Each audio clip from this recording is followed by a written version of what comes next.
Greetings and salutations. Welcome to Rough the District. We got some background noise going on in there from the stoner, it seems like. I'm Nathan. He's the stoner over there. We got Trev as well. We've got a good show for you here on this particular episode. Of course, we stream live every Wednesday at 7:30 on Facebook, YouTube, and Twitter. We appreciate all those people jumping in the chat. See that we've already got several people commenting. We'll make sure we shout you out here in a little bit. Today's show is sponsored by Pacers Running for Every Run. And, of course, Sky Bar down there in Lexington. You got to book it quick. Trev's been telling us, man, people are just lining out the door to get that place signed up for special events. You can have a special event there as well. Just contact Trev there at Sky Bar in Lexington, Virginia. See him in person. We also have a partnership with DC Sports King. See what I thought about our man Logan Thomas coming back. We are going to talk about that in the game, as well as Chase going on the pup, all the other camp news, like Gibby's new role, the cuts, including a fan favorite there, and one of mine no longer with the team as well. In the cool down, we're going to be talking about the Commanders retiring number 9 and discussing who is next. Definitely going to want to hear your opinions on that one.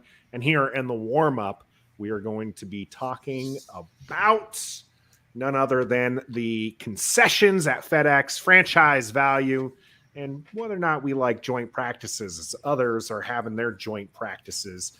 Don't forget, we will be talking about the Ravens game because starters, according to Ron, going to be playing just a little bit in that game against the Ravens. They better win that one, right? Yeah, they have to. Stop that streak. All right, shout outs real quick before we get to the content. We got Yam, we got EP, Doug is in the house, Corey, Gus Bus. Thanks all for joining us here. We're going to start off with the joint practices because that's kind of, not on the same level as the concessions. And I wanted to, we did not opt to, we being the Commanders, did not opt to do joint practices, but you're seeing the Eagles do joint practices. You've seen some of the other teams do joint practices. Trev, would you prefer that Washington jumped in on this and did joint practices? They've done that in the past. Yeah, the one that they did in the past, of course, I think we all remember what happened. The D-Hop did not end well for D'Angelo. No, not at all. Or the entire team. Usually when they have joint practices, they'll be facing each other that same week in the preseason. So it's not like they're really benefiting. Yes, for if you want more fan attendance and you want to, excite things up a little bit for training camp, sure. But other than that, I don't care. If we can't get it done against our own, then how can we get it done against somebody else? So I think it starts in-house first and then bring it out. I mean, it's just practice. How about you, Stoner? Do you like those joint practices? I love joint practices, man. Again, old school, right? As much live hitting as you can get, the more the merrier. I love joint practices because it gives you a chance to go against live competition. Like, sure, you go against your guys all the time and you're hitting each other and you're doing that. But to get that chance to go against somebody who is not in your locker room, who's not who's not on your side, who really does want to show you up and really figure out where you stand. I love joint practices. I don't know why they don't do it. There's only 8 teams not doing it this year. Commanders being one of them. Does anybody know why Ron doesn't do joint practices? I mean, is it a Did he do it in Carolina too? That's what I was going to ask. Do we know if he did any in Carolina? Because, I mean, I don't know that he's against it. I just know that he's not opted to do it this year. Obviously, a couple of those years were, pandemic. So you weren't going to bring in another team. I don't know if you even could. You couldn't even have your own players touching each other for most of practice, right?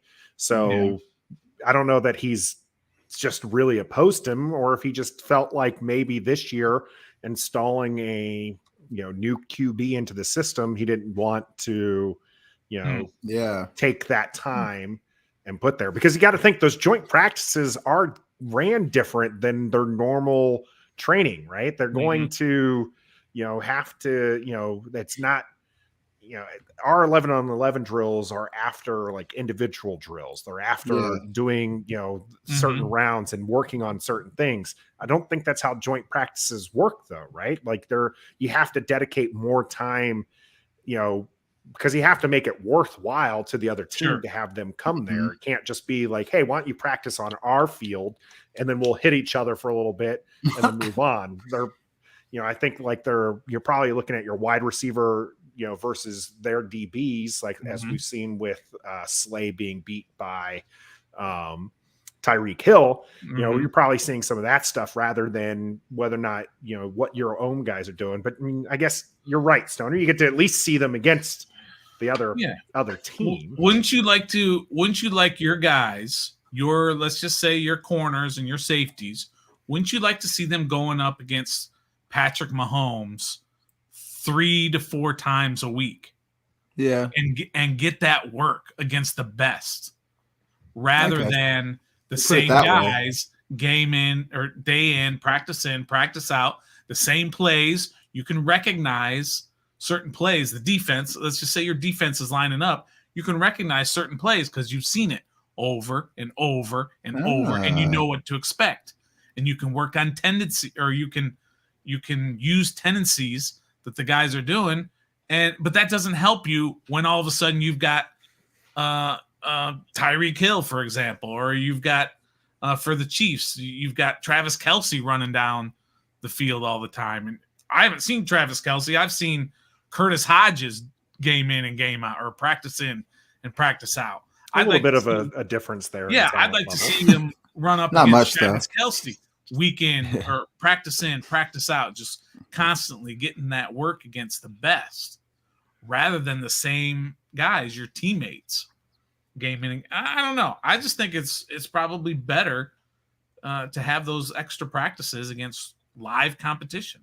EP doing some of the work here for us. She found an article in 2019 quoting Ron Rivera that he thinks joint NFL practices are invaluable. And we also had Tanner, what year was this? We did it one year here with Rivera. Was it his first year? That. I thought I remember a joint practice I don't think so. Recently, but I couldn't remember. 2020 is his first year. That was COVID year. Were they allowing joint practices in COVID year? I mean, they weren't even barely allowed to practice because, they weren't even barely allowed to have games. Remember, we almost didn't even have a season. Yeah. And then last year, 2021, we know they didn't do it because we were there down in Richmond. This year they didn't do it. And then, of course, this year. So I don't know. I'm not saying that Tanner's wrong, but I don't believe in the COVID year. And he had cancer. I don't remember him, going out there with cancer and other teams. And I do remember Tanner. I do remember a joint practice recently, maybe not under Ron Rivera, but sometime after the D'Angelo Hall fiasco, I thought that there was. Well, they had Brady one year. They had the Patriots one year. I remember that. Brady was just cooking them all day, but it's been a while. Brady cooks most people there. Shout out to Command This Podcast in the chat. Make sure you head out to their channel. Check out Steve and his gang. Command D's is in there. Hawk TV as well. I think it seems like Tanner's correcting himself. He does think that it was the COVID year there.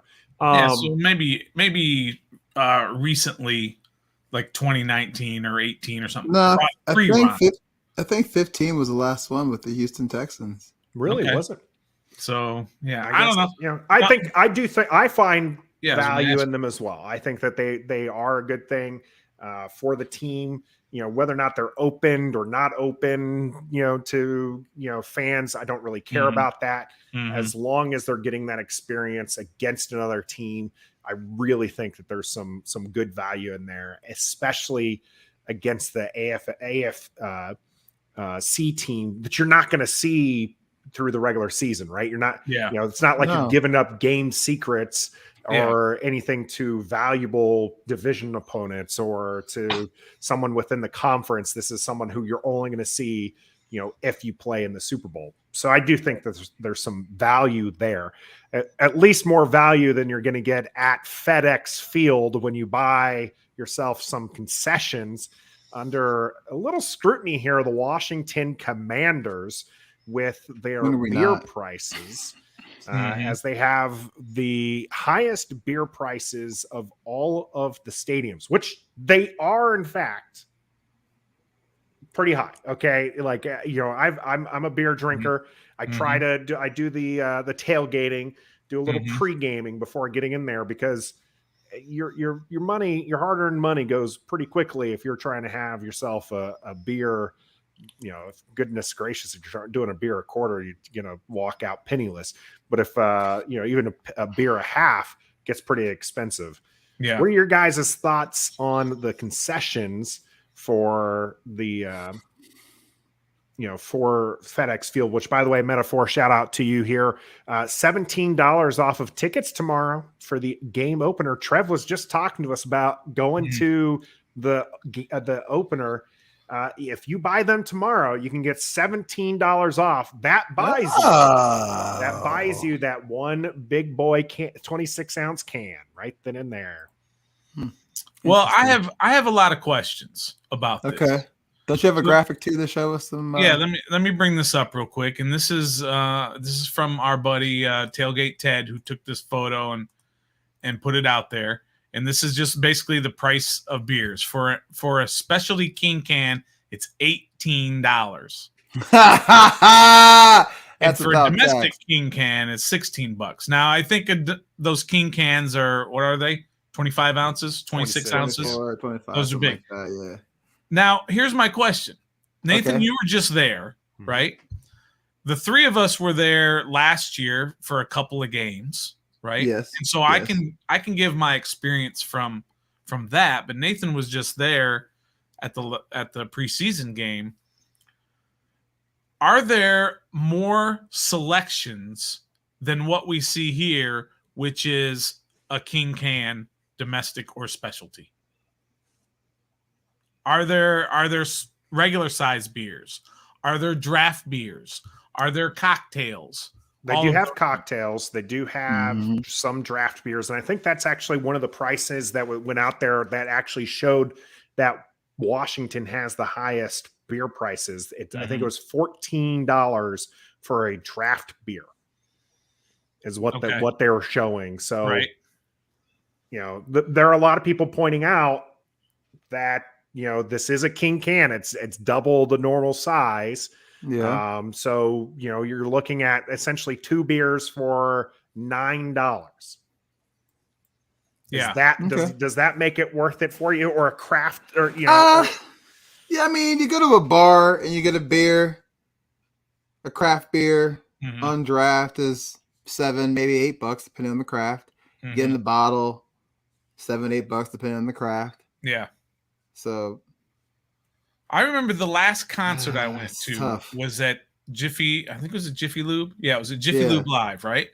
Yeah. And this had to be 5 years ago at least. And I remember the tall boys there, those 25 ounce, they were $17, $18. Yeah. That was 5 years ago. Now, I'm not saying that it's not an outrageous price. It's an outrageous price. Yeah. But I think you go to any of these events, and when you get into a place where you don't have a choice, that's what happens. That's the price you got to expect to pay. I mean, yeah. Right? You're at a professional sporting event. Yeah. With all these national sponsors and stuff. Yeah. They got to pay for them somehow. You can't be looking for happy hour prices at a sporting event. I'm sorry, you guys.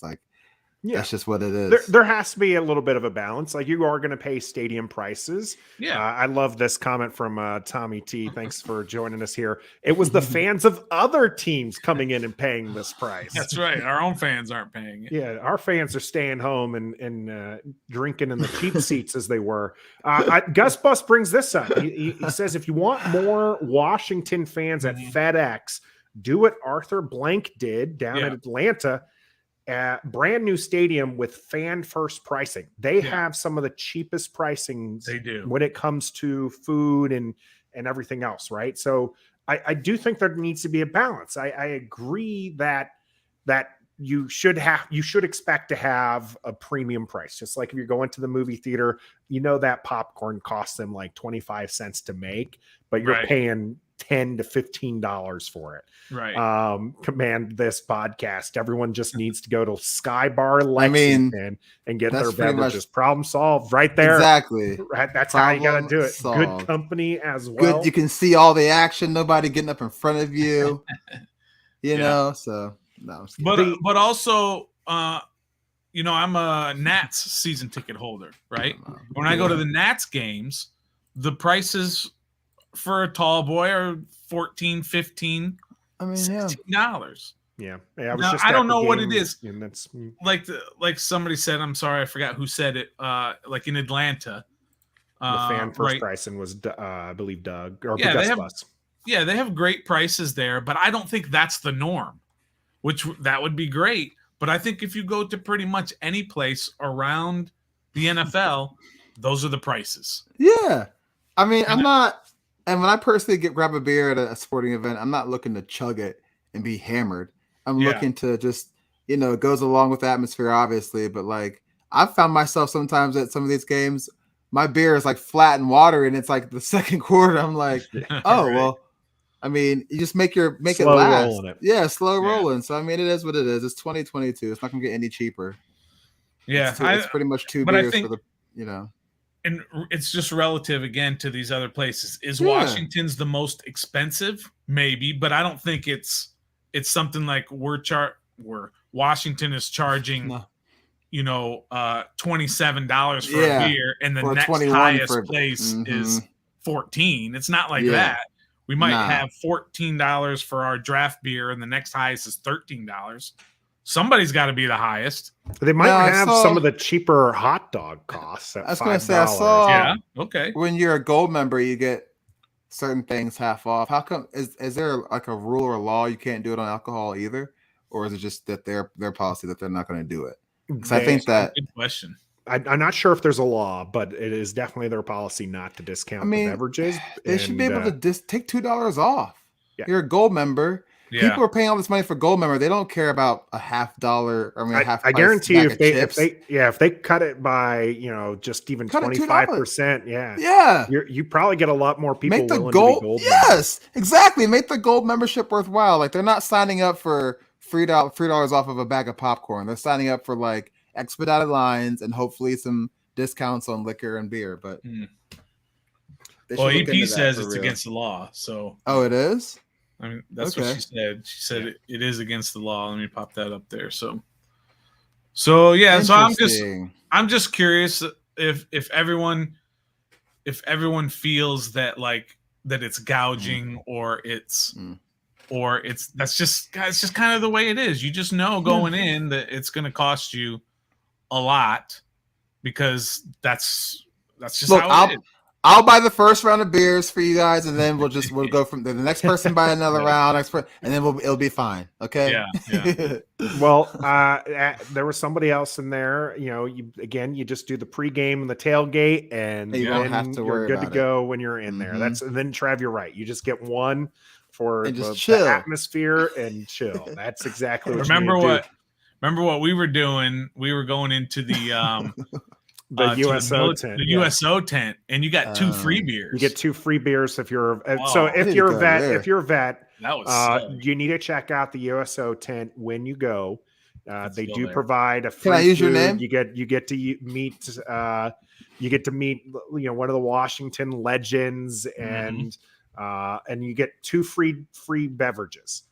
They can be I'm beer. saying your names. They realized, by the way. They were giving away those tall boys, okay? You got 2 tall boys. Now, you're supposed to drink them then and there, but there's ways you can sneak those out to the stands. You just no. They realized that's what people told us. Yeah. They realized, by the way, you can't do like we're seasoned vets, okay? You can't be giving vets 2 tall boys. We're gonna knock those down, okay? So they changed it like halfway through the season. They started giving out the normal size cans. I couldn't find those normal cans anywhere else in the stadium except Just for there. at the USO 10. So I They thought know. that was Over there. pretty interesting. But yes, if you're a veteran, make sure you hit out the USO 10. It is a great thing. Washington salute. I'm actually trying to get in touch with those guys. So if you have any contacts, you let me know. Hit me up at the Nathan Perry. Are you trying to get in touch with them, or are you actively trying? I put a message out there. I put a message out there. All right. I've done that. Okay. I've done Mhm. that. Yeah, Shady Katie here. Rule number 1: never give a vet a loophole. Yeah. That's true. We'll find it. A couple of people pointed this out. These concession stands must be why Washington is so high in the rankings of valuable NFL franchises. Where do they end up on that list, Stone? Let me share that if I can here. So here's the 22 valuations for each team. This is coming from Forbes. Yeah. Yep. So they always put these out, and the Cowboys are a staggering $8 billion valuation. That's staggering. When Jerry Jones bought the team, you know how much he bought it for? $130 million, I believe, and it's now worth $8 billion. Anyway, so. The Patriots, of course, right? $8 billion, you said? $8 billion with a B. With a B? With a B. That's a lot of trash. Number 4 is the Giants. Number 5 is the Bears. And coming in at number 6. Hey! We don't even get a picture? I know, right? What trash is that? Man, I tell you what, dog. What's crazy? Yeah, they just did pictures for the top 5. And then after that, gotta do the top. Oh, 10. Of course. But they're number 6. Their valuation went up 33% in the last year. Now we know all these teams went way up simply because of the TV contracts. I mean, Amazon paid like $1 billion this year. Fox paid like $2 billion. CBS paid like $2 billion. ESPN paid like $1 billion or something for their rights. And that's where they get all their money from. In fact, I think they've got a thing right here at the top that shows this little graph right here shows where all the money is coming from. 61% comes from the media. So it comes from your TV contracts. And then you've got your seating and all that other stuff. But the Washington Commanders are valued, what was it, 5-point-something billion dollars? Are they that high? $5.6 billion that the Washington Commanders, one of the worst run organizations over the last 20 years, are still top 6 in the NFL. Yeah, That's crazy to me. And if you ever think about why Dan doesn't sell the team, this is why. Yeah. This is why. It's because Fox loves us, bro. We play on Fox every Sunday. Yeah. But I mean, it's crazy that they're the Cowboys rivals. It is crazy that we're number 6. Yeah, it's crazy that we're that high, and it's crazy just the number. It used to be higher. This franchise used to be right below those Cowboys. They were, used to be 1 or 2. Then they dropped to 3, I think, during the Patriots dynasty, and they've just slowly been kind of going down. I'm surprised the Bears are that high. Yeah, but you turn it around. This is a franchise who can bounce back with that. Shout out to Ted here, DMV Mess Hall. Make sure you check them out. That's great news. Maybe they can afford to fix the railings before week 1. You don't think those ties are going to work? Yeah, leave that for Jalen Hurts. That's okay. Hey, last preseason game, preseason game. That brand new, beautiful stadium out in LA, right? SoFi just hosted the Super Bowl. Their whole video board, this state-of-the-art, beautiful video board, went down and wasn't working. I believe for the game. At least it wasn't pregame. I didn't follow along. But, every stadium has issues. That's why it drives me crazy when people say things like, this is the worst stadium in the league because of railing. Well, I'd rather take the video board going out than sewage water dumping on fans mid-game. But that happens in other stadiums too. How do we? Yeah. Do we know that? The other stadiums I don't remember anybody making national news over and the railings falling off and people going over. I'll bring it up. Okay. Bring that it up. I'll be interesting PFF. to know. I agree with Stoner on one point here. You can't objectively say FedEx is the worst stadium without having attended all the stadiums. That's right. You can't objectively say that, right? You can sit there and say, on my experience, FedEx is a garbage stadium compared to what other stadiums I've been to. Right. But for sewage water shower, only $5 for domestic at FedEx. Get it cheap. It's just Gus Bus calling out Stoner is the only FedEx Field apologist. I'm not an apologist. I'm not saying with it's a great the stadium. Broncos stadium caught on fire. Thank you. There you go. You had the Minnesota stadium before they replaced it, right? The dome collapsed. Thank you. That's what I'm saying. Is these things happen to all the stadiums, but we only focus on FedEx because that's because it's our stadium. Right, right. But it happens all the time. It's not a good stadium. You didn't hear about this happening in RFK? You didn't hear it happening in RFK? No, RFK was just literally on fire just a few weeks ago. Look at Stoner's face. So he's still looking too for young something. for that. Shout out to Josh Kirby in the chat. Thanks for joining us, man. Let's go ahead and move off of the stadium talk. We want to talk about what's happening on the field and what's going to be happening this weekend. It's the last game Washington has to fix things, and they recently got some help. All that's coming up here on The Game. The Game is brought to you by Pacers Running Stores. Pacers has 6 stores in Northern Virginia and D.C. For the best running footwear, apparel, and gear, just stop by or schedule a virtual fitting with the best running experts in the business. Pacers Running exists to help as many people as possible through running. For every run, it's Pacers Running.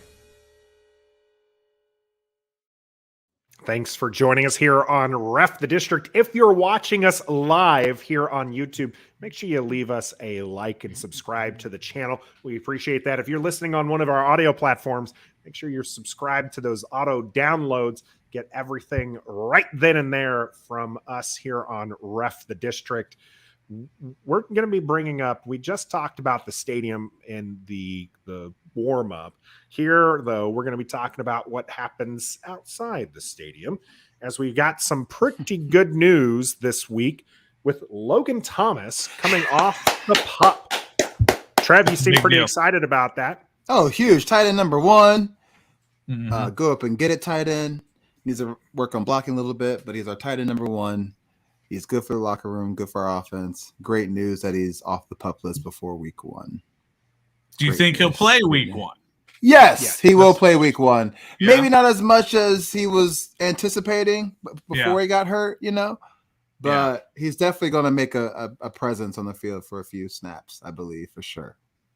Yeah, I don't know. I'm not 100% sure he's going to be ready for week 1, but hopefully he will. That's for sure. That they need him, especially this tight end room being decimated with these injuries. Yeah, it's so hard to judge injuries.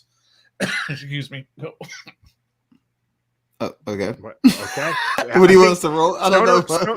Stoner was drinking out of the glizzy straw before the chat. You can't keep. I don't know what you want us to roll on with. No, was your idea. Anything. I needed anything. I needed that. Just vamp for us. It's so hard to judge because the team doesn't give you anything. I mean, when Cole Turner went out or John Bates went out, right? Yeah. And they said, he's on the side field today. He's just dealing with a little hamstring or whatever. I mean, it's been weeks that they've been. So it's not just something really small. This is a big deal now. Or when Trey Turner went out, July 28th. He put his helmet on today. Yeah, but July 28th is when he last practiced. It's been almost a month. And we didn't know how bad it was. We just thought that, he's sitting out today. And then the next day sitting out. And then the next day sitting out. So it's hard to judge these injuries in the tight end room. So we have no idea if Bates is going to be ready, if Cole Turner is going to be ready, if Armani Rogers is going to be ready, if Hodges, who knows? I think that's a good thing too. You don't want to give away everything. Yeah. No, I'm not saying that they should tell us. I'm just saying it's hard to judge. How bad do we need Logan Thomas? Do we need him there because Bates and Cole Turner are not going to be there? Right? Or is Armani Rogers going to be tight end 1 in week. No. You know what I mean? He might be. But they brought in the guy from the Rams. So yeah, I like him. Yeah, and we've heard good things about him. So who knows? Yeah, we'll see how it goes. I love this from Gus Bus. Sophie's choice: get Chase Young back week 1 and trade that for Logan Thomas being on the pup list, or vice versa. You got Logan Thomas right now off the pup, Chase Young on the pup. Yeah. Or would you switch them out? What would you do, Trev? I would switch them out if our tight end room was healthier than what it is now. So you're not going to switch them out then? No, because we can't. John Bates, we don't know. Cole Turner, we don't know. Hell, Logan Thomas, we don't know. He just activated. So like Stoner said, we don't know. Rogers, Hodges, we don't know. Defensive end depth, we have James Smith-Williams. We have Bradley King. We know what we have. We have healthy depth. Whether they're good or not, at least we have somebody to put in that position. So I wouldn't trade it right now. But if everybody was healthy, or if the tight end room was healthier than it is now, yes, I would make that switch for sure. I actually agree with that. I don't think William Bradley King's making the squad, though, by the way. No, but I'm just throwing that out. I really don't think he's going to make the team. I don't think so. I think he's going to be a casualty. Well, okay, maybe he makes it originally, but he might be the guy who gets cut for when somebody comes back. When Chase Young comes back, right? Got you. Sure. William Bradley King is a late round pick. You can easily stash him on the squad. On the practice squad. Yeah, Not really missing too much. But I like that Sophie's choice thing. That was cool. That was good. I like it. I for the record, if you're telling me both would be 100% healthy, okay. So either you get 100% healthy Chase Young or 100% healthy Logan Thomas. 100% taking Chase Young on that. Amen. 100%. I don't even care what the tight end room looks like. You have you have 3 stud wide receivers that should be go for game 1.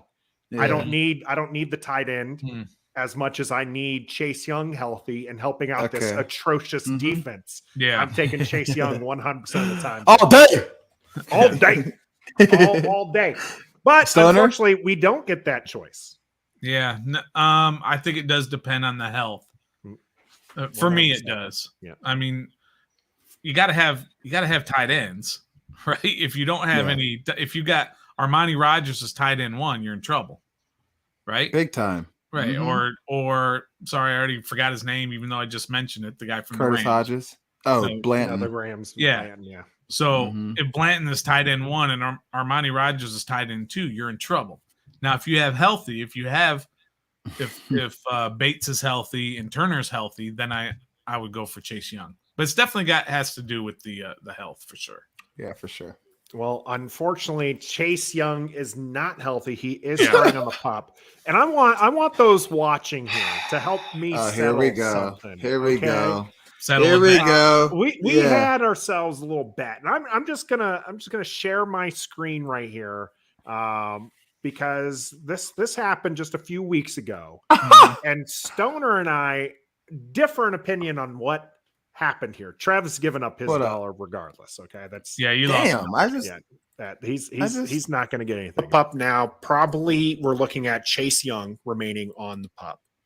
That's fine. But Logan Thomas has a good chance. I don't think Chase is going to be on the pup in the regular season. Nah. But I also don't think he's going to be ready for week 1. I don't think he's going to miss. Want to put a dollar on it? Yep, he's ready for week 1. You think he's going to be 6? I think he'll be on the pup. I think he's going to start the year on the pup. Wow. I don't think so, because I think it's week 1. I think he'll miss a month. I think he'll miss 4 games. All right. I think we got a 3-way dollar bet going here. So okay. No, you gotta let me jump in here. That's not fair. Go ahead and defend yourself. Qualifier. You've lost already. I just outright lost. I did not. I don't have a dog in this fight, so let me just go ahead and just. Okay, Trev. When we talked about that, right? Yeah. We at that time we all thought, and we talked about it. We all thought that the regular season pup was 6 games. Yes. Okay. We all agreed. Yes. No. Yes, we did. We thought it was 6 games. Yes. Okay. So that's what I was basing it off of. So, okay, I had wrong information, whatever. But I was saying that he would not start on the pup because I don't think he's going to miss 6 games. I said specifically, You I did. think he'll miss 4. 4. You did You say also that. very specifically Okay. said that he would start on the pup. I said he would not start on the pup. He would not start on the pup. Yeah. Right. You So very what's- specifically But I said was that. under the assumption that the pup was 6 games. Okay, that's all right, cool. Or better, But that still means that's on you, that man. doesn't help you out Stone, as much as I wanted to help you out, because I think you deserve a win because you haven't been winning so far this season. You still said, regardless of how many amount of games it was, you still said he wasn't going to start the regular season on pup. Right, And because he I thought is. it was 6 games. It doesn't. But that doesn't matter. matter. It does. It No. does. What you're getting me on is a technicality.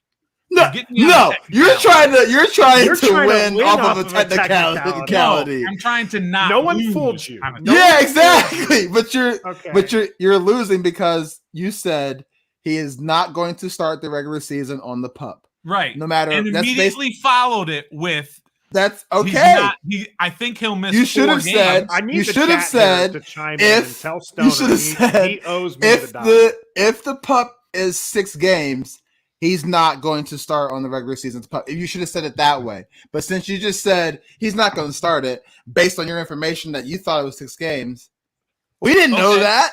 Like, So here's the compromise I came still- up with, Trev. Let me see if you Okay. agree with this. all Okay. right, Since I said he was going I to got start you. on the pup, yes, or I said he was not going to start on the pup. yes. All right, I Mhm. lose that $1. Yeah. Okay. But I Mhm. also said he was going to miss at least 4 games. So when he Right. misses those 4 games, I get my $1 back. No. You want to know why the answer to that is no? Why? Because I didn't make a game bet. I didn't say he was going to miss 6 games. I said because you specifically were like, you think he's going to miss 6 games? And I said, I think That he's is going to true. start on the pup. That is And that's true. because I'm smart enough, Stoner, not to get caught. All right. Stoner. So this is fine. All right. So I will Okay. I will concede the bet on Okay. a ridiculously bad technicality. I love how That- we're but what doing I'm- That was that not for money. ridiculously bad. But what I'm going to do is I'm going to fool you all at some point this year and pull you all into a bet that you don't realize I'm giving you bad information. I didn't. I wasn't deceptive. I wasn't trying to give I you know bad you weren't, information. but you said I based it off of bad information, so that's my fault. So if you get bad information, Doug's on that's your your side fault. at least. Okay, I mean, Whatever, and I'm saying whatever. that's exactly what he said, but he didn't clarify that when he was making the bet. He just said he's not going to miss. He's not going to be on the pup, but he will miss 4 games. Right. Because I thought the pup was 6 games. Well, you should have clarified if the I pup didn't is know 6. at the time. Well, I know you didn't. So you should have said We can move if off of our you should have said pettiness here. if it was da da da da, then he did it da. But you didn't. You just said he's not Well, going to. So therefore, right. yes, you do lose the bet. Right. It's not a ridiculous bad technicality. You just lose the bet. You lost the You're bet. trying to That's- win on a ridiculous bad technicality. That's what you're trying to do. I'm not. I just trying- outright lost. Roger- I'm I not don't even have- trying to win. Roger brings up a. You're trying to win your dollar back. You said it yourself. Yeah, he's trying not to lose his dollar. I'm but trying he's- not to lose the bet. Yeah, It's he not can't about the win. dollar either. He can't I'll, win, I'll 'cause- come over your house and I'll give you $100 right now. Show you that money's no object here. In Ooh! this Let's do it. Let's do it. I can buy Okay, myself well- a ticket and get 1 beer at the stadium. I'm Roger's just bringing up saying. a good fact here. Chase Young can't practice till week 5. Oh, Probably man. won't be in football shape till week 10. And if the team doesn't do well, Nah, he dog. might not be a reason to pay. You, That's from you Roger. play him. You're going course to you probably play him. One, I don't think this team is going to be that far away. You come play week him. 10. You don't just keep somebody shelved because the team sucks. If that's the case, we should keep everybody shelved for the past how many years? Okay, because we suck for how long? So you just can't do that. Let him play. He's in the league. He wants to he play will football. miss. There's some talk about him wanting to get some good practice in. You have one practice might not be enough, so he misses week 5 because that's the first week he can come back. Week 6 is a short week, no practice. Yep. Do you see him week 6, or Yeah. is this game 7, which is what we've actually been putting out there? Is he's probably coming back for Green Bay? Mhm. We don't know how healthy he really is. Maybe he's not healthy enough for week 1 and 2, and then they just say you can come back week 3, but might as well just put him on the pup list and miss 4 games. He might be ready to go after those 4 games. We don't know that. I mean, he's already walking with no brace. doing some rehab stuff, moving around. Like, we don't know how healthy he is. And maybe it's just within that 4 weeks is his timetable to return.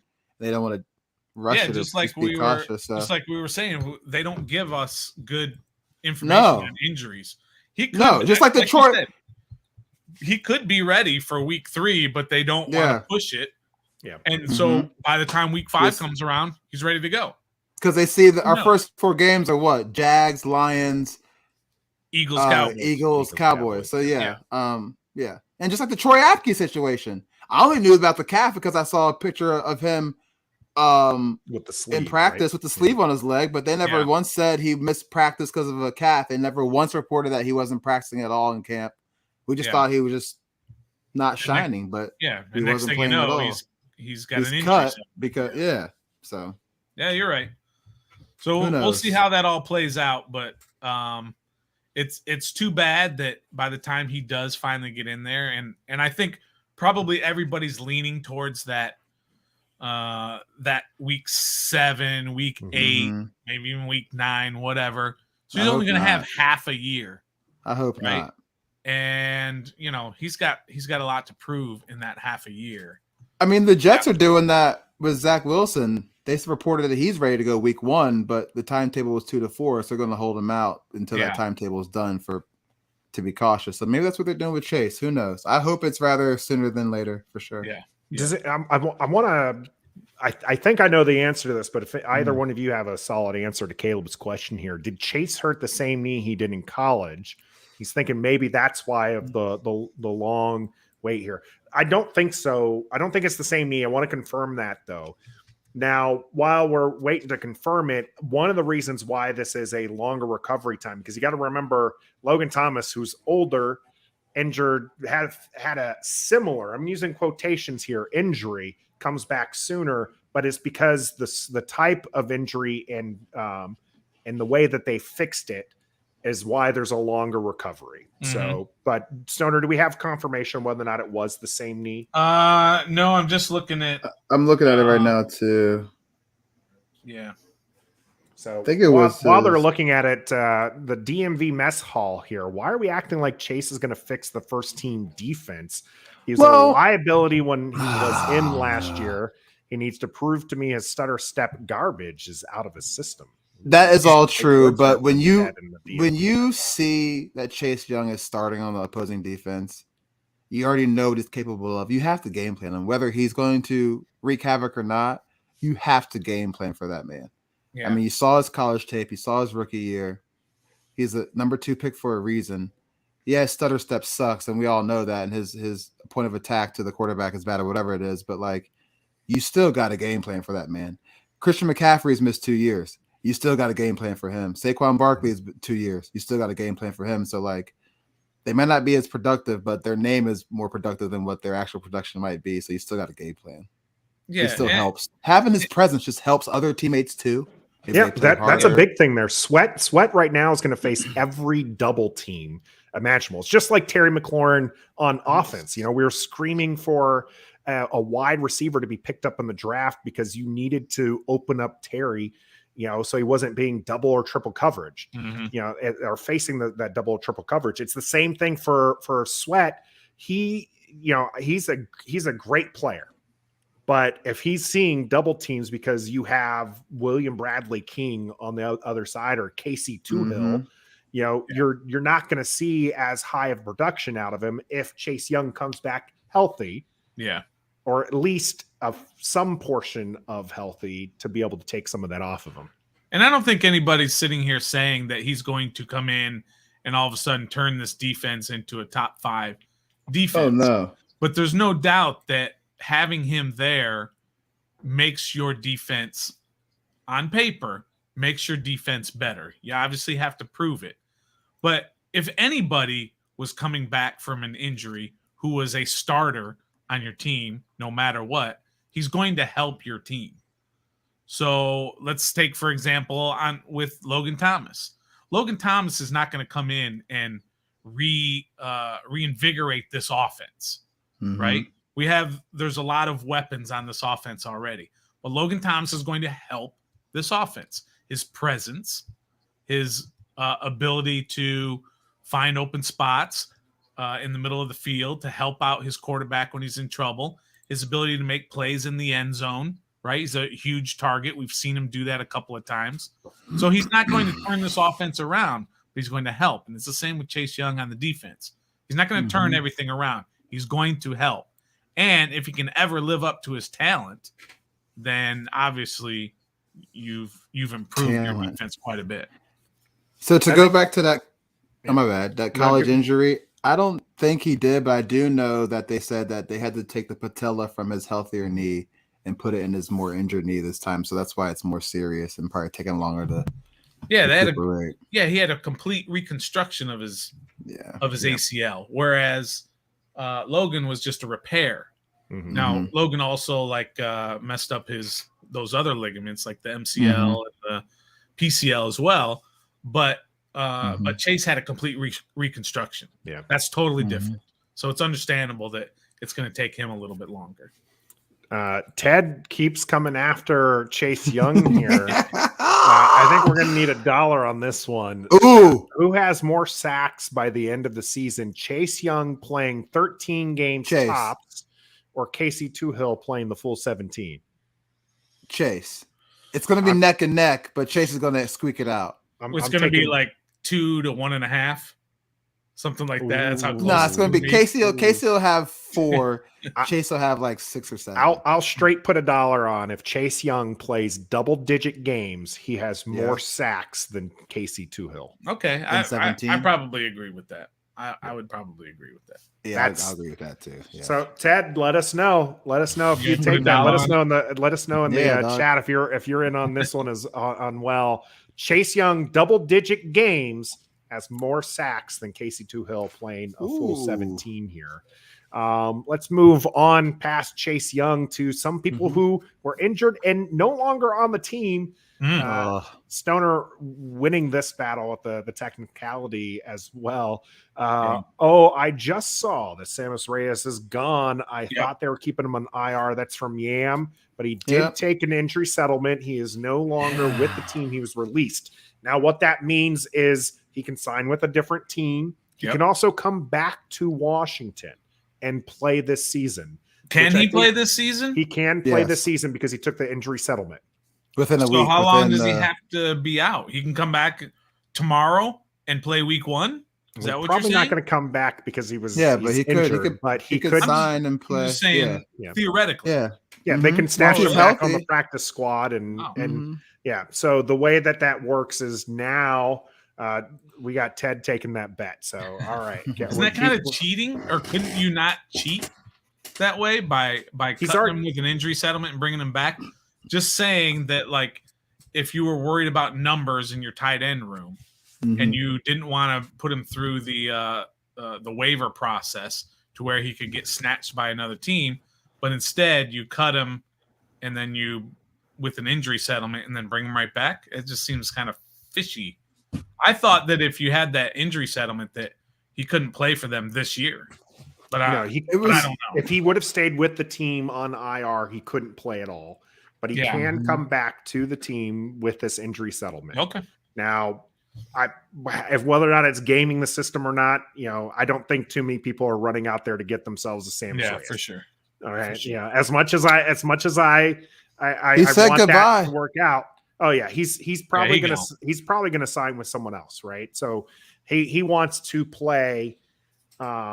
He wants to play this year. He wants to try to catch on with the team. So I don't see him back in the burgundy and gold. I honestly just don't think there's room for him. With the other, with Curtis Hodges, who's a natural tight end, and Armani Rogers, who's played football, he's transitioning from QB, but he's already showing a lot more promise than Sammis Reyes, especially with the injuries that he's dealt with over just these last 2 seasons. So Sammis Reyes is out. Wes Martin is back with the team. Yeah. Just to help you with that, Stoner, Nikki, I can never say her last name. Or you can say Javala, Reyes has to miss 3 regular season games plus the number of games covered by the injury settlement before returning with the team. She tweeted. So we have no idea what that. So that's what I see. You don't know what that injury settlement games and then caveat is. yesterday. She said, per source, there wasn't talk of Simmons Reyes returning to the Commanders later in the season. So Yeah, that talk is over. He's But still, so officially- it's at least 3 games. yeah. Right? Plus, it could be more depending However, on it was covered in the the settlement. injury. Yeah. Yeah. Miami? Ooh. I can see him in Miami. It's very likely. But yes, Wes Martin's back. Called that. As soon as I saw that news break, I was like, he's coming back. Yeah. I mean, it was reported that we wanted him anyway before he went to Jacksonville, but he chose Jacksonville. And then we got him back. Good, So, solid depth guy on the, Yeah, I was on gonna the line. say, And why he did can we do that? potentially give you some information for Jacksonville. did we do this because we wanted him in the first place, or we do this because it's saying something about Trey Turner for real? Well, I think it probably has more to do with your struggles on your offensive line with health. Trey Turner specifically. I mean, it did want him before. Did we try to get him before we signed Trey Turner, or was that something? Don't know. I don't know, but This is one of those things to me, guys. You know how I am about end of the roster guys. I really don't care one bit about Wes Martin. But he played significant for us. That's why I was, because I mean, he played for, and we let him go. Obviously, what we wanted him back for a reason. So that's why I was like, I'm with you though, Stoner. Like, I didn't think he was that whoop-de-doo enough for us to go back and get him. Like, he's not Eric Flowers, what we did with this earlier, who's still out there on the line as well. Yes. Yeah, I think that this is, like I said, it's kind of twofold. One, they know him, they're familiar with him. He's a quality depth guy, and he's somebody who could potentially talk to you about what's happening over there in Jacksonville for game 1. So I think there's I can tell you what's happening over there in Jacksonville. Nothing. Jacksonville's winning, by the way. Game. Oh, we'll get we'll, to that. We'll next get week. to that. We'll get to that also in the future. This mother. Also, don't forget, Kelvin Harmon was cut as well. Yeah. So what does that say about the receiver room? What does that say? Kelvin Harmon. Well, no, but honestly, guys, like for real though, like McGowan stayed longer than Kelvin Harmon. Like, yeah. What does that tell you? But he was having good camps. He just didn't get a lot of action in preseason. He was cut last year too. Yeah, right? but we keep bringing him back for a but reason, you brought right? him back after the entire season was gone. Right? I like Kelvin. I like Kelvin. He's a fan favorite. I think a lot of people liked him. He had a good rookie year for a guy who was drafted much later. I mean, come on. I mean, he's not a first round rookie, Stoner. No, okay. He's not.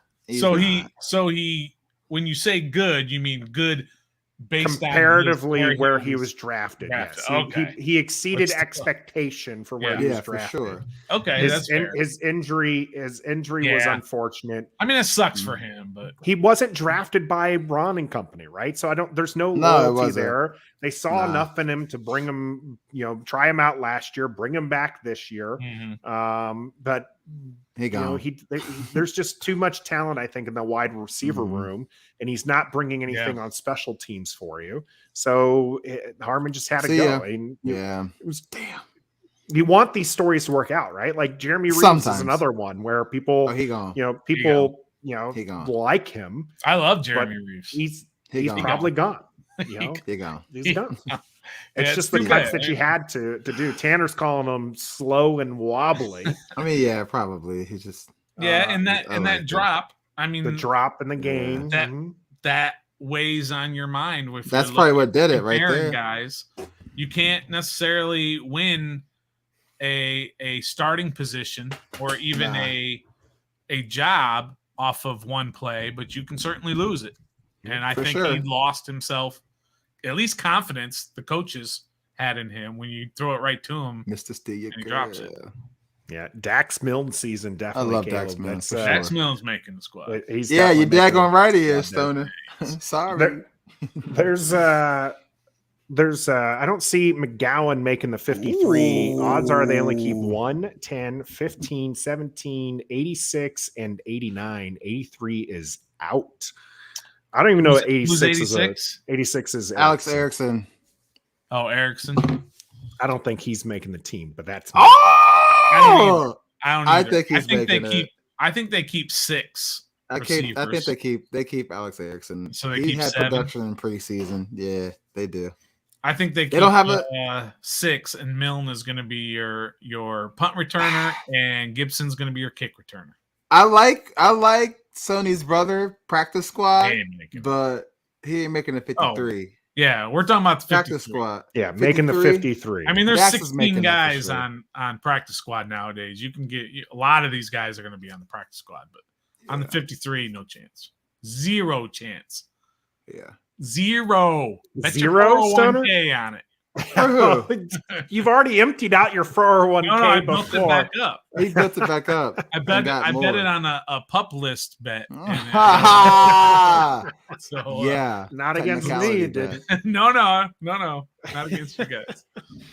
Tanner here. Odds we sign Landon Collins if there's an injury at linebacker or safety early in the season. Landon Bro, Collins we need a linebacker and safety right now. We still ain't going out there to get him. So I think there's something with the timing though, because they released him as a June 1 cut, and I think that they have to wait until week 1 to sign. I think I remember seeing that. I'm not sure if that was back for time real, or somebody else.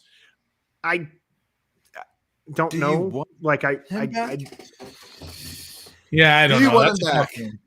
That's tough. If he's willing to play in the box, then yes. But we've got Derek Forrest and Khalil Hudson apparently to play in the box supposedly. So do we? Yeah, so he's better than both of those guys. Khalil Hudson. Hey, Trev. Hitman. He gone. Yeah, he gone. Derek Forrest is staying. Derek Forrest is staying. Yeah. But Khalil Hudson. And by the way, can we stop with this BS Buffalo nickel situation? What do you mean? Okay, we're talking. We're gonna have this Buffalo nickel. We're gonna play a 4-2-5. We're gonna either have a third safety or a third corner. How's that working out? It sucks, bro. Okay. I'm with you. The 5-2 and the 4-2, it's awful. Yeah, that's not what the league is. The league is not transcending to that. No, it's not. And even if it is, this defense is not. Who's our third linebacker? Reuben Foster's out there. Alexander Johnson's out there. Who's your third Joe Schobert just got released. We don't have one. That's what I'm saying. We don't have one, so we should go get one. Who's your third safety right now? You got Jeremy Reeves back there, Derek Forrest. You got the other kid, the kid they drafted. Jeremy Reeves, and then Percy Butler. Right. Stephen Parker, he might be a safety. Yeah. Or St. Juice is playing that. Well, St. Juice is probably your nickel corner, right? Well, I know that's what I mean. Just so you're gonna have 3 and then 2 safeties. So if you have 3 corners and 2 safeties, right? Yeah. Mm-hmm. So and then your 2 linebackers. Yeah, I hate our defense. I'm with you. This 5-2, this 4-2-5 is trash. It's trash. I can't. How about you get the players that fit the defensive scheme before you change the scheme and go get players that don't fit it? I'm just saying to make it fit. You're probably worse off with that third linebacker on the field than you are with St. Juice or Percy Butler. Back when I don't know. But we had London Fletcher, and then we had Rocky McIntosh, and like all these other linebackers, Erickson. Like we had some. Yeah, that was back when linebacker was more important. It's kind of important now. Well, Von Miller. When's the last time this team has actually covered a tight end effectively? Never. Like you have freaking Ingram out in New York looking like an all-pro tight end. I know. Day in and day out. Like because we got David Miracle Whip trying to cover him, and the greater bum's gonna win. Let me ask you this, and I kind of alluded this in our day after reckoning, but we have new viewers and new listeners all the time, so I'm gonna rehash it, but I'm gonna change it a little bit. Okay, we love Brian Robinson, right? Yeah. We love what he's done to this offense, what he's done to the running back room, and how he's a real running back. And we drafted him in the 3rd round. Mm-hmm. What if instead of drafting Robinson, you took you drafted a linebacker? I was wanting the Kobe Dean. I was wanting Jeremiah. I wanted Jock last year before we even got Jim and Davis. So I wanted Nakobe Dean this year. Okay, was he available in the 3rd round when we were selecting? Yes, he was. So let's just say the Commanders drafted Nakobe Dean, right, instead of Robinson, and he's had the kind of camp that Robinson has had for Washington, which is surprising. Which is he's taken over the number 1 job, which is he's a natural. Mm-hmm. He's doing exactly what they had hoped he would in the 3rd round. So he wasn't. Okay. Wouldn't you have rather had him? Okay, so he wasn't available. But anyway, I know what you mean. But go ahead. But a linebacker. Okay. What if you had that instead of B-Rob? Would you trade that out? Yes, I would. And you'd have yes. Gibson as your number one. Yeah, because running back was not a position of need. At the time, I agree. When we drafted Ryan Robinson, I was like, the third round, we need running back? Okay. Something. Right. Something. They must not like something about Gibby because for real. I had that assumption when we made that pick. But yeah, I would have taken a linebacker. That's a position of need. It's been a position of need since before we even got Gibby. We had Adrian Peterson, so we never really had a running back issue, honestly. I mean, Darius Guice for what it's worth, and then Robert Kelly, like whatever. But we never really had a position of need at the running back. Linebacker, all the time. Yeah. We always need a linebacker. So yes, I would have taken Nakobe Dean if he was there, or some other stout linebacker in Nakobe Dean's caliber instead of a running back. But yeah, and all the reports are, as Command D's is saying, that Ron didn't want to draft a linebacker, right, because of Holcomb moving to middle linebacker. Yeah, okay? which is that's not working out. I mean, no, it's not. Holcomb may be fine as a middle linebacker, but I'm talking about overall for the defense. This 4-2-5 is not working right now. Mm-hmm. It didn't work last year. No, until Collins started playing well inside the box, but he gone. Right? Yeah, he gone. In these first 2 preseason games, they're killing us over the middle, bro. We can't cover anybody. By some dude, what was his name? Baker Mayfield and Sam Darnold. Yes. They got waxed by those two clowns. Justin Watson, who's been in Tampa Bay as a receiver for 4 years on the bench. He goes to Kansas City and hits 4 catches for over 50 yards against our starting off defensive back. So it's like so a couple things here on that. First, I'm gonna give a shout out here to Redskin 007. Much appreciated. We do have the super chat open. We always appreciate people who jump in there and support the channel. Dax Milne, Shaka Tony, 2 breakout players this year.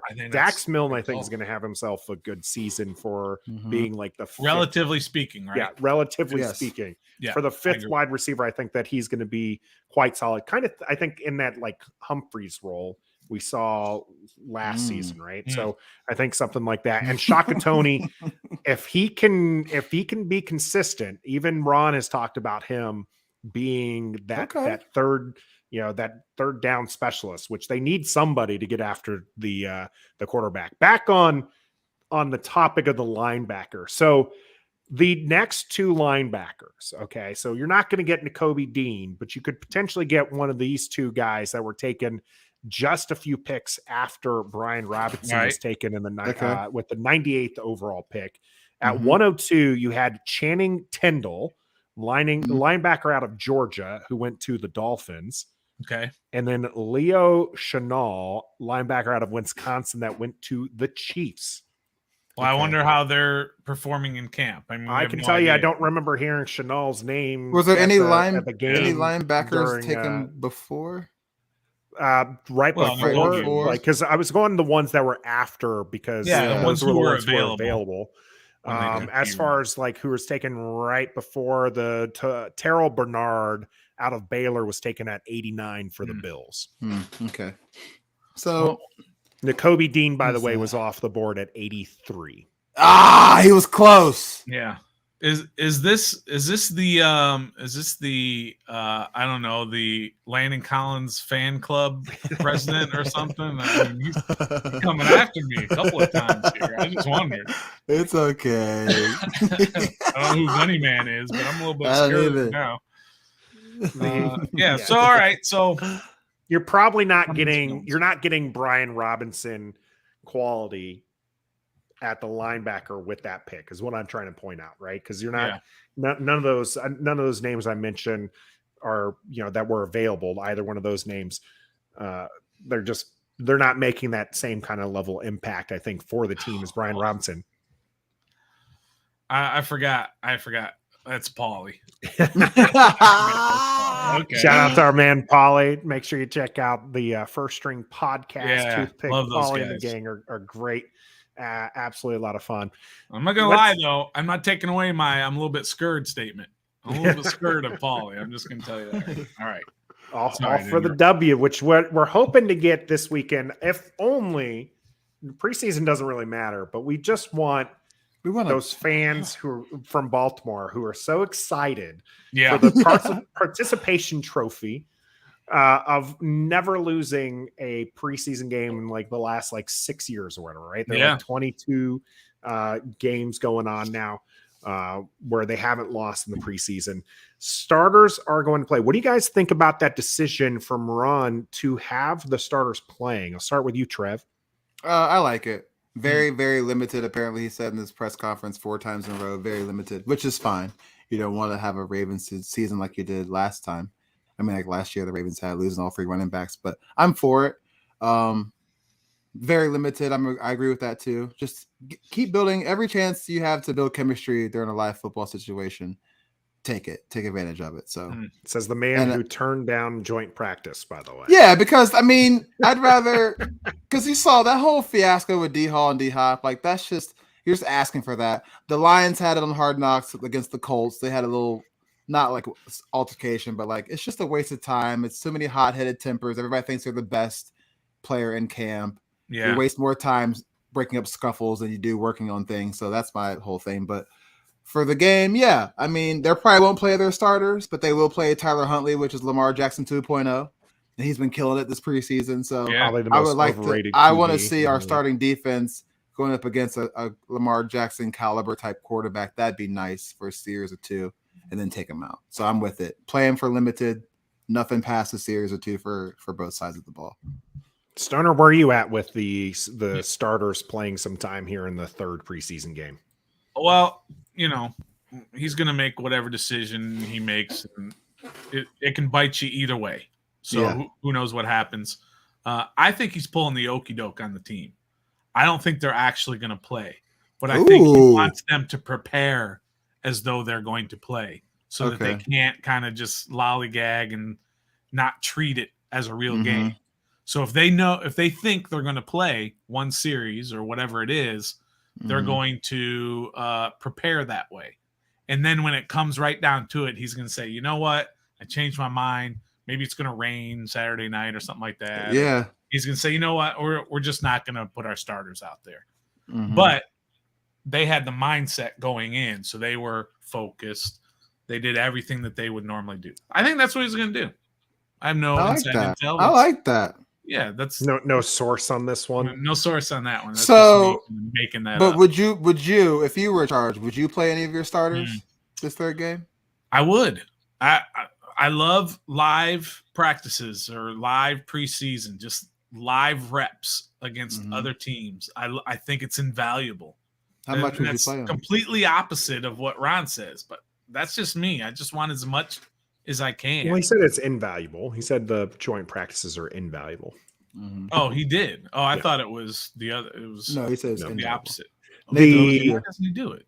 So, my question here is like again the 4th preseason game. We used to have 4, and the 4th was always like you throw out whatever leftovers because you're just trying to figure out who's the end of the roster, right? Yeah.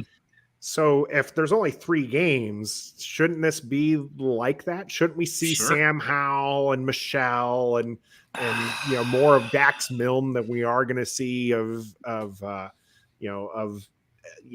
Diami even because Diami is probably a lock to make this roster. Like I'd rather see Diami a lot more. Guys. I want to we see need Diami to see more. Diami a lot more.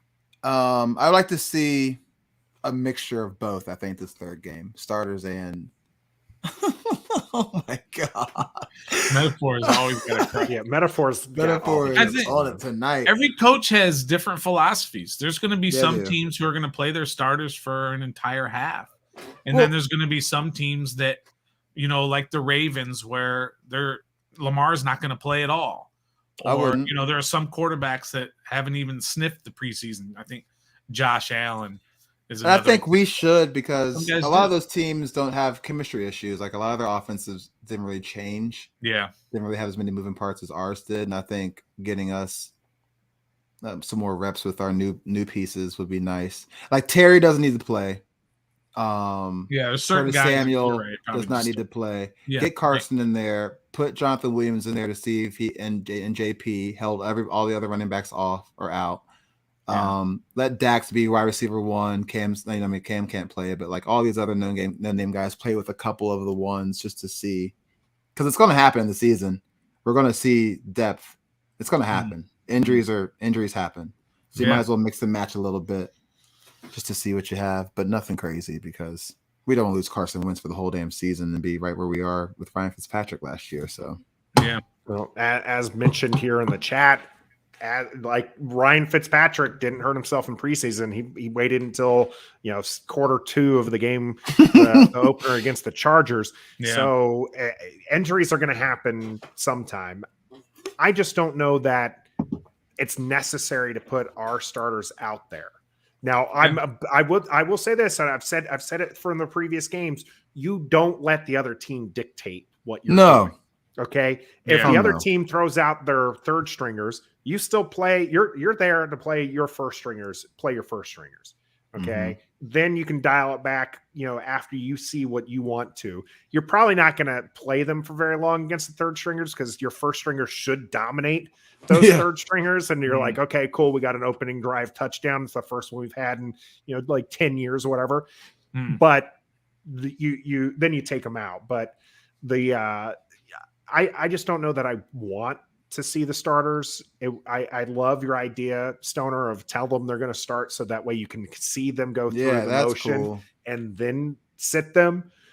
But I just feel like if I don't see 3/4 of Sam Howell throwing to the end of the roster guys and seeing who is going to bleed, who is Shaka Toney going to step up and be the guy next to Sweat? Is William Bradley King going to make that final cut? Who is Casey Toohill, that guy? I want to see that kind of stuff. And those are the things that you need to see. The offensive line is a little banged up. Where are we sitting there with those depth guys? Do we need Wes Martin on this team? Or are we good with, some of the other guys that they've picked up? Is Sadiq Charles going to be the answer? Yes. Those are the questions I want answered here in this game. Not whether or not you're going to have those chemistry concerns with the first, or whether or not the first team defense can get a 3 and out. We're going to see that, I think, in the regular season. I'm not saying we're going to see a lot of it. Right.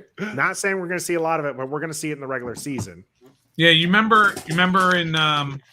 when in training camp we started this whole good days versus not so good days with Carson, and I was keeping track. Right, of whether he had good days or bad days, or good days or not so good days. And early on, it was weighted heavily towards not so good days, and it started balancing out.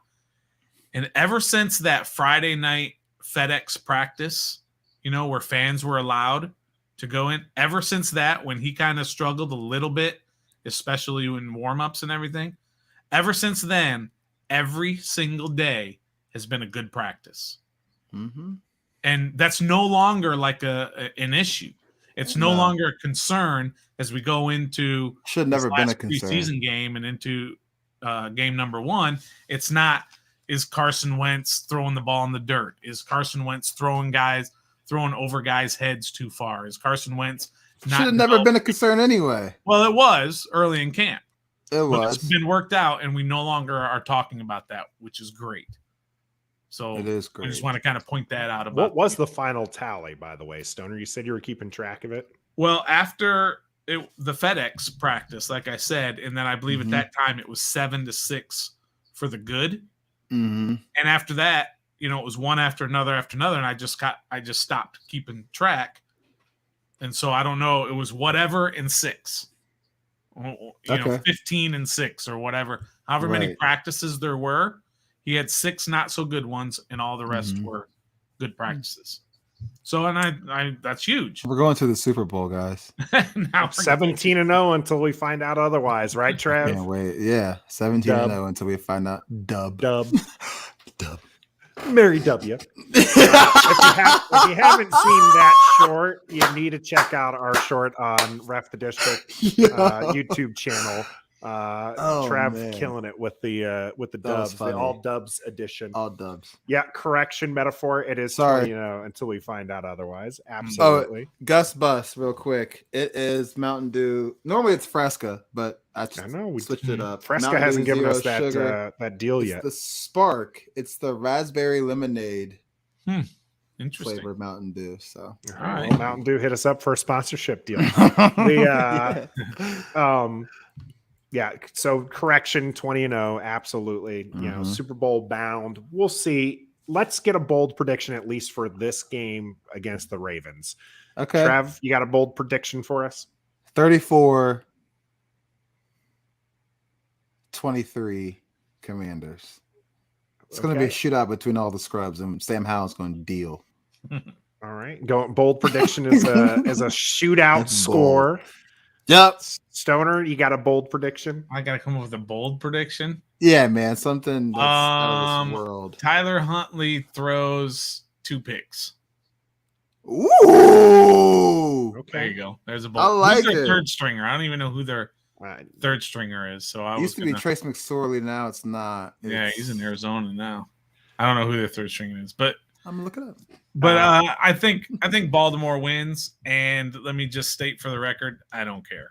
Yeah, it doesn't matter. Stoner, I don't care. We gotta play. The Scrubs are playing for something tomorrow on Saturday. I want us to win again to stop stop the talk about this streak in the preseason. Yeah. But it doesn't. If we lose again, it's preseason. Doesn't matter. Anthony Brown, did he play at University of South Florida or Central Florida? Yeah, okay. Oregon. Oregon. Oregon. Yeah, we'll win. My bold prediction is we will Nathan. have a new district diamond after all is said and done. And I think fans are going to fall in love with Come on. Michelle. I think that's who they're going to fall in love with. I think that's who I think I think that he oh yeah, he's gone. I'm not saying he's Jarrett staying, Patterson? but he's the district diamond. Jarrett Patterson was last year's district. Hold on. This year's district. Is Jarrett Patterson still on the squad? He's still on the squad. Okay. I just haven't heard anything about him. So they're saving his cut for the trim down to 83. Here's some of the other bold predictions. Yeah, here. okay. First team defense forces a punt. Yeah, and then sit him down. That'd be nice. Starting defense will have a turnover. I wish. Sweat will have a strip sack. That would be nice. Corey going very bold. The defense will have 5 sacks. Okay. Notice all the bold predictions are on defense because they know it's not going to happen. Right. Gus Bus Sly will have a 57-yard field goal to win the game at the buzzer. Let's go. Battle of the Beltway is ours, baby. We need a belt. Ooh, Michelle getting a punt return touchdown this week makes the 53. And makes the 53. Ooh, if he makes the 53 based off of that. Erickson. Yeah. If it's not Michelle, it's going to be one of the wide receivers. People are just going to fawn over them. Obviously, that's really bold because if we have a receiver who has a really good game, it likely means Sam Howell has a really good game. So he's going to play people will probably fall over themselves for Sam Howell. We'll see. You know, maybe he becomes one of the next Washington legends, and we eventually retire number 14, just like we just retired number 9. That is coming up here on the post game. What do you think about number 9 being retired, and whose number is next? All that coming up here on the cool down.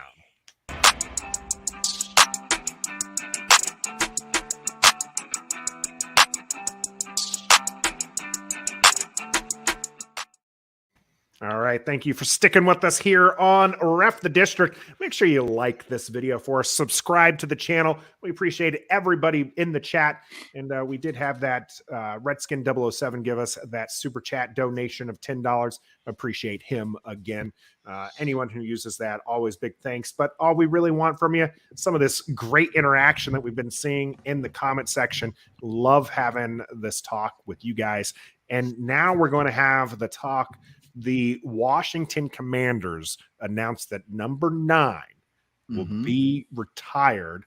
Stoner, what are your thoughts on this situation here with the Commanders? Just on Sonny's number being retired. Sonny's being retired. Yeah, well deserved, long overdue for sure. I was not around during the Sonny days, or I wasn't a fan during the Sonny days, but obviously with everything that he did for this team as a player, and then being in the radio booth for like 40 years, is that right? Something to that effect. Maybe it wasn't that long. Maybe I'm exaggerating, but he's been a part. Not far off. Yeah, he's been a part of this organization for 50 some odd years, and he's beloved by everyone. So absolutely, it's long overdue. And any criticism of that, you're just criticizing just to hate, because I don't think anybody has any problem with Sonny Jurgensen having his number retired. And glad they can do it while he's still with us too. He's 88 years old, so hopefully he can make it to January. It's still. I think that's a big thing. You kind of saw that in the NBA where they retired number 6, but waited until after Bill Russell passed away. So it's you give the man give the player their flowers. Yep. Right, while they're still alive. Trev, number 9 has been retired. Who do you think's next? To piggyback on why it's real well deserving. I mean, he's the last quarterback we've had to throw 30 touchdowns in the season. And the season Only. was 14. Yeah. Okay. Only was, all right. And that was 14 games, not even 16 or 17. So just rewrote the position. Get that man a gold jacket and everything. So that's awesome. Who's next? I'm agreeing with Corey before the comment. I said that as well. I was looting that with my hands. 28. I think Daryl Green should be next. Mm-hmm. If not Daryl, then definitely 81 Art Monk would be a nice close second as well. But Daryl Green, I was too young to watch him play, but highlights and stuff. He was one of the fastest men to ever play the game of football. Washington legend, great in the community after his playing days as well. Part of the alumni, still with the team and all this other stuff. So Daryl Green or Art Monk. And sorry for all those who are watching when we had the discussion about another great 81, and we didn't say Art Monk. Sorry, okay. It's no bias or shade towards him. We just forgot, okay. But yeah, 80. Everyone thinks we're perfect, but we're not. Sorry. So either Daryl Green or Art Monk. Best. It doesn't matter for me which one's next, but one of those two for sure. Stoner, do you have a preference on who's next?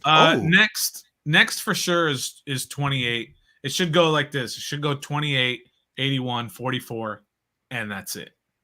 There shouldn't be any other numbers that are retired. Not even 17 for Doug Williams? No.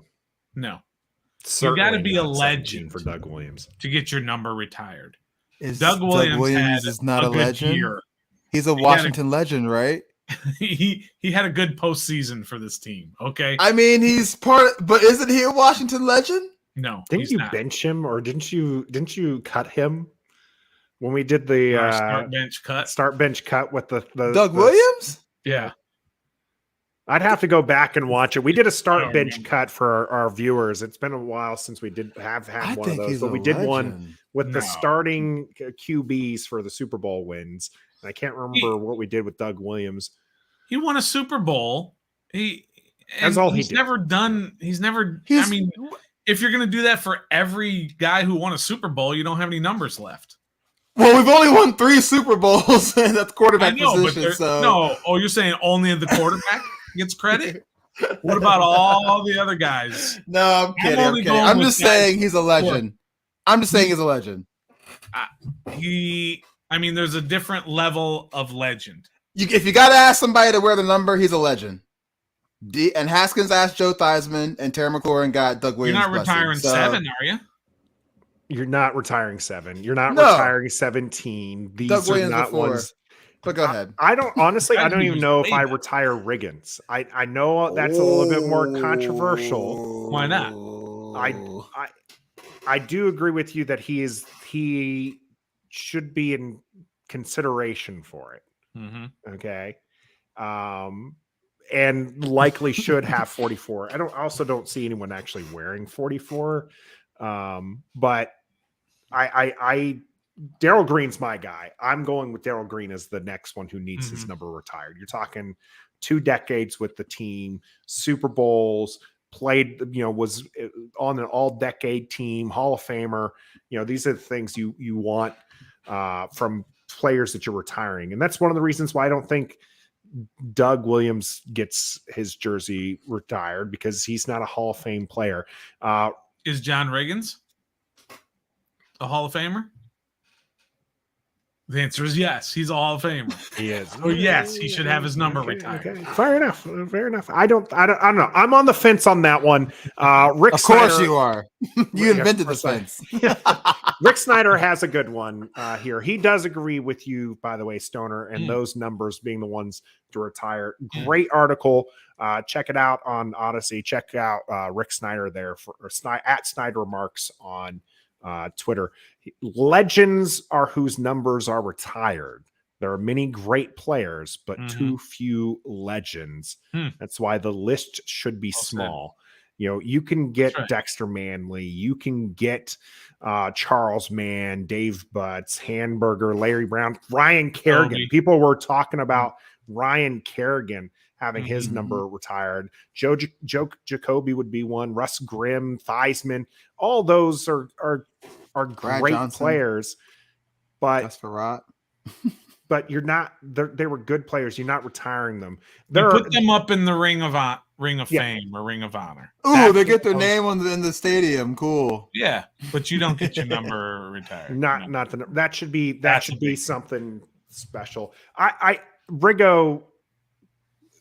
No, Paul, we're not saying Doug Williams is not a Washington legend. Yes, correct. We agree he's a Washington legend. What we're saying is, Paul, we're not stupid. We're saying you're not retiring his number. 17 is going to be out there. I think 7 should remain out there. 28 should get retired. 81, Art Monk should get retired. And I can agree with 44 getting retired. Okay, I don't really see. There we go. You see that, Stoner? Right? Yeah. 5 minutes ago, he was like, I don't think, and now he's agreed. There you go. I said I can understand it. I'll go with it. It's fine. There we go. I understand. You got to think, and this is the reason why I'll say yes to Riggo there, right? If you think about iconic Super Bowl moments, his touchdown run is up there as one of the most iconic, and for Washington fans, absolutely. People, that's like a go-to, and will always get us our hearts pumping and getting excited and everything. So that's why I can see Riggins being retired. That, and again, who's picking 44? I just don't. But who's the last player who's had 44 on this team worth note? But that play alone. That play alone should not put him. That should not do it. He was also all those years of nine years with the team. You have Super Bowl victories. You have the fact that he was the rushing leader. Like these, all these things are, and that fact that he's not just a Washington legend, but an NFL legend. Yep, he's got a gold jacket. That's a big deal. None of those other guys do, other than Monk and Green. Right. There are a couple that you probably didn't mention that I think have a gold jacket. I forget that guy's name. What was that? Hamburger? Hamburger, right? He's a Hamburger, yeah. Yeah, he's a Hall of Famer, I believe, but he doesn't have his number retired. So you have to at least be a Hall of Famer, I think. That's the bottom line as a Hall of Famer. Yeah, if you're gonna take that number and never let anyone wear it again, then you have to at least be a Hall of Fame. Yam says the Washington players can't get into the Hall of Fame, so we need to do something special for them. Well, we'll put them up in the Ring of Fame. Or Joe Jacoby does deserve to be in the Hall of Fame. Yep. I won't retire his number, but he deserves to be in the Hall of Fame. If he gets in the Hall of Fame, then we can start talking about retiring his number. But wait your turn, young man, because Darryl Green should be next. Yeah, Darryl Green's got to be next. And then Art Monk, for sure. Those are two no-brainers. Yeah. Right? And then we can argue about all the rest. You got to put Adam Archuleta in there, Albert Hainsworth. Right. 92 definitely needs to get retired. Carlos Rogers. Jeff George. Yeah, dog. All Chris Cooley. 47. 47 was good for us. Captain K. I love Chris Cooley. Yeah. Fred Davis. As a player. Oh, Matt Jones. Malcolm Kelly. All right, gents. We're going to wrap this up. Thanks Sam for everyone Bradford for for joining us. We'll be back live on the day after Reckoning. Alex Make Smith. sure you catch that the day after Washington plays. I can keep Baltimore. going. What do you got for us, Stoner? You had something before? Yeah, I was going to do the day after Reckoning. Don't forget, Sunday night, 7:30 p.m. We're going to break down the Ravens game. But also Monday, we've got a special live show.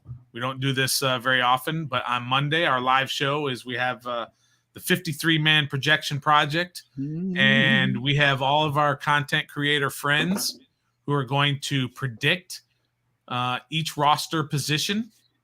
And then we are going to reveal those live on Monday. And then Tuesday is when the teams have to go down to 53. So we're going to know immediately how those predictions went. That's one of the most nerve-wracking days for me personally. Oh, yeah. Next Tuesday is going to be a lot of fun. Coach is going to call you in. Yeah, I don't know if I'm going to make Yeah, the team right. or not. You know. So stay tuned Sunday night, Sunday, 7:30. Monday, and Monday Wednesday. night, 7:30. Wednesday night, 7:30. All Big week. next week. You're going to want to Yeah, catch us here week. on Ref the District. And until next time, What's that? be a fan.